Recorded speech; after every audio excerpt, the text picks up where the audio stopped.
Hi, Thriller recapped here. today, I'm going to explain a science fiction action film called Fortress. Spoilers ahead, watch out, and take care. The movie begins in futuristic Canada, where the government has banned the birth of a second child to control the population. No one is allowed to give birth to more than one child, even if the first one dies. At the heavily guarded Canada-United States border station, an automated voice requests everyone to take their personal belongings to the inspection office. Former Army officer John Henry Brennick and his wife Karen Brennick are in a car about to be inspected. The couple seems to be nervous about the check. When Karen moves her arm, a magnetic vest that she is wearing inside her overcoat is visible. Turns out that Karen is pregnant and they are going to Vancouver to give birth to their second child. After the first child is born, the government ties the female's tube. However, Karen got lucky and got pregnant again.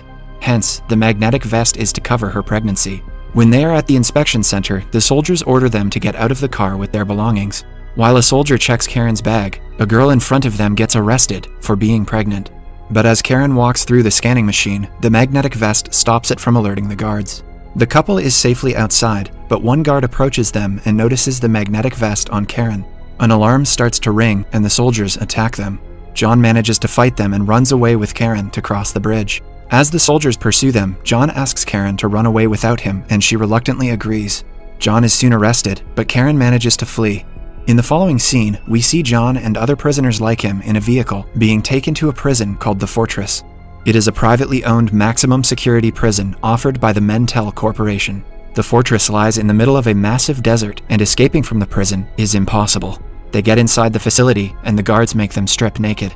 A voice in the background welcomes the prisoners to the fortress and introduces himself as Director Poe. The prisoners are then brought to a room where everyone is fitted with a psychological security intelligence system. The system is fitted into their intestine and is triggered when anyone breaks the prison's rules. The process is called intestination.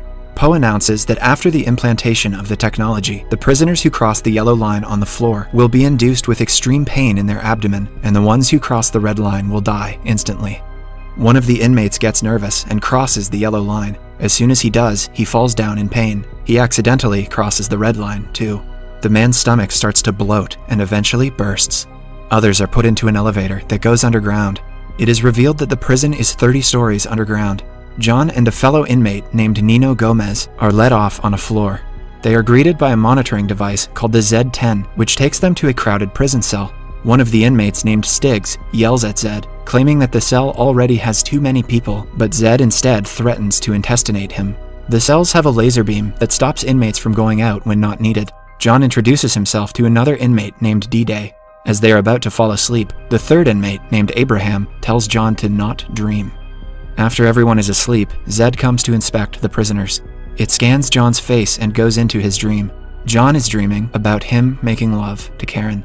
Somewhere else in the monitoring room, the prisoner's director, Poe, watches John's dream and grows an infatuation with Karen. He reminds John dreaming is an unauthorized thought process that is not allowed in the facility and wakes him up. Sharp pain in his abdomen makes him struggle, suggesting that he has been intestinated. The following day, the inmates are made to work in underground construction. A homosexual inmate named Maddox sexually assaults Nino. John comes to his rescue and fights Maddox. Zed stops the commotion by triggering the device in their abdomen. Later, all three of them are kept in a tiny laser cell and asked who started the fight. Nino is too scared of Maddox to tell the truth. To save Nino, John lies that he himself started the fight. He is then taken to Poe's office where Abraham is shaving Poe's beard. Poe shows John a live video of Karen showering. As it turns out, she was arrested after John and brought to prison as well. Poe intestinates Karen and John, making them whimper in pain as his punishment. Later, Abraham tells John that floors A and B are the women's quarters, hence Karen might be there too. Then, we see Karen in her cell talking to a fellow pregnant girl. As her stomach starts to hurt, two guards take her away. Karen realizes that the facility does something with their newborn children. In the men's quarter, Maddox picks a fight with John. The men get into an intense battle as everyone in the facility watches them, along with Poe from his cabin. Karen sees her husband from her floor and is surprised. Both the parties are bloodied when John pushes Maddox off the edge, but he hangs onto it. Poe orders John to finish off Maddox, but John instead helps him. Poe takes the matter into his own hands and uses a weapon to kill Maddox that blows up his whole stomach, creating a hole in it. John finds Maddox's abdomen device on the floor and secretly hands it to Nino before being taken away by the guards. In the following scene, Karen walks into a room where John is suspended in a massive machine called the Mind Wipe Chamber. Poe has sent her to ask John to cooperate with them. They talk for a while, but the guards drag her out soon after. The machine starts to move along with John making him hallucinate. This is his punishment for not obeying Director Poe's order to kill Maddox. John's brain slowly starts to break down as he sees his time at the military, his wedding day, and so on. After 3 days, Poe invites Karen to his chamber. He is surprised that John has lasted this long, as the maximum someone has ever lasted on the machine is an hour. He offers Karen to let John free if she stays with him at his chamber as his companion. With no choice left, Karen agrees. When John returns to his cell, he is completely brain dead. He doesn't talk to anyone and has become completely numb to pain. Karen has started to live with Poe. One night, she wakes up to see Poe in a chair attached to several wires. As it turns out, he was modified to be an advanced human. He doesn't sleep or eat, but intakes amino acids once a month. The same happens with all the children born in the prison. They go through several procedures to be turned into advanced humans so that one day, mankind can be free of overpopulation and starvation. Poe is one of the first babies to be experimented upon. Karen is shocked by the information. 4 months pass and John has still not recovered. Abraham tells him that Karen's belly is finally showing and his baby will be born into the world soon. John doesn't react, but sheds a single tear.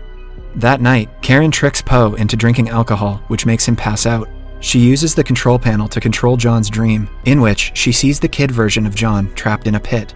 She brings him back out of the pit, bringing the real John back into consciousness. His inmate friends are shocked and happy to have him back. John asks Abraham to help him escape the prison with Karen. Abraham is skeptical, but agrees to do it for John anyway. Abraham tells Karen about John's recovery. She is over the moon about her plan working. She claims that she can help him with the escape and starts to devise a plan. Later, Nino hands John the device he had gotten from Maddox's body. Their inmate friend, D-Day, used to be a computer geek before coming to prison. He offers to take the device apart and study it. Next, we see Karen steal a diamond-like holographic lens from Poe's cabin. She almost gets caught, but manages to hide the device inside her mouth. She hands the device to Abraham the following day and asks him to give it to John. Abraham doesn't want to get in trouble, but accepts doing it as a favor. The guys use the cell's protective laser beams to trigger the lens and look at the hologram of the facility. They find that there is a way out through the construction site. The following morning, Abraham puts the lens back in Poe's cabin. Poe asks Karen to divorce John and marry him. He claims he will treat the child as his own and even promises to let John go free. Karen accepts the offer for her husband and child. Meanwhile, D-Day figures out how the intestinate device works. The device is magnetic and can be used to bring out the devices from other bodies. They try the procedure and are surprised when it works. They get all of their intestinate devices out. The following day, Poe is alerted by Zed to look through the security camera footage where he sees Karen stealing the lens and Abraham putting it back. He is angered to see he has been betrayed, but Zed informs him that he has been dismissed because of his carelessness. Meanwhile, the boys put their plan into action. They attach their intestinate devices to a metal pipe in the construction area and pose as if they are fighting. As Zed finds out about the fight, it triggers the intestinates, causing them to explode. This creates a way for them to escape through the pipe, but Poe activates the steam valves and sends hot gas into the pipes to keep them trapped. He also activates the strike clones, who start firing at the group from inside the facility. They are stuck in the pipe now. One of the inmates, Stiggs, panics and tries to go into the facility again, but the clones shoot him dead. Meanwhile, Abraham approaches Karen at the facility, but before they can do anything, Poe finds them. He kills Abraham and makes some soldiers take Karen to turn her baby into an advanced human like him. Meanwhile, the guys manage to kill one of the clones and find out that he is an advanced human as well. John takes his gun and attacks the other clones. They get inside the facility while battling the clones. In the end, they manage to get on top of an elevator-like machine that lifts them up. Everyone in the prison cheers for them when they see them escaping. They finally reach Poe's chamber and demand to meet Karen. The screen shows the doctors trying to extract her baby. John threatens Poe to cease the delivery, but since he has been dismissed, the system doesn't take his command. One of the killing devices recognizes the guys and tries to shoot them, but they quickly dodge it, making Poe its victim. After Poe's death, D-Day gets on the control panel and tries to stop the doctors from performing the procedure on Karen, but before he can complete the process, a clone shoots him. John manages to kill the clone, and an injured D-Day disables the whole facility's electrical system. With his final strength, the doctors stop the procedure for the time being. The security system fails, and every prisoner starts running away.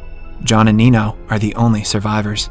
They go to look for Karen and take her away from the doctors.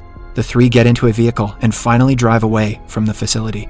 They only stop when they cross the border and reach Mexico. Karen is about to give birth in a shed when the vehicle they drove in starts to move on its own. As it turns out, it is still being controlled by the facility. It hits Nino and kills him. John goes out to fight the vehicle as Karen is in labor inside the shed. John attacks the vehicle with the weapon from earlier and explodes it, but the vehicle strikes the shed and Karen is buried in its remains. A distressed John looks for his wife and finds her safe nearby. She has a newborn baby in her hands. The movie ends as the two look at their kid in fascination. Subscribe for more videos like this, turn on notifications, and leave a like to help the channel out. Thank you for watching.